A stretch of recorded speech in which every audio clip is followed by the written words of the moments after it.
Kimsingi demokrasia, serikali yoyote ya demokrasia duniani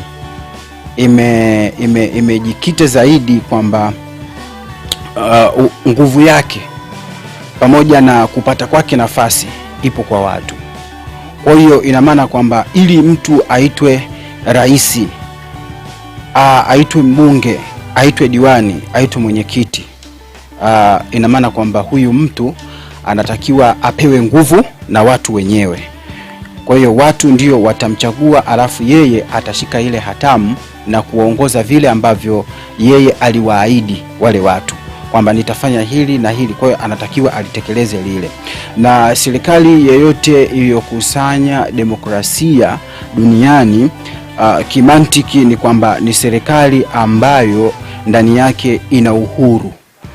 Kwa hiyo kunatakiwa kuwe na uhuru wa kutosha. Kwa hiyo wakati wa kwenda kuchagua, raia ni lazima awe huru, na wakati ambapo yanatangazwa matokeo ni lazima raia awe huru kuyasikiliza, na pia kama kuna ya kujiuliza juu ya yale anaweza pia kuuliza, kwa sababu uhuru una mambo mengi. Kutoa maoni anatakiwa awe huru.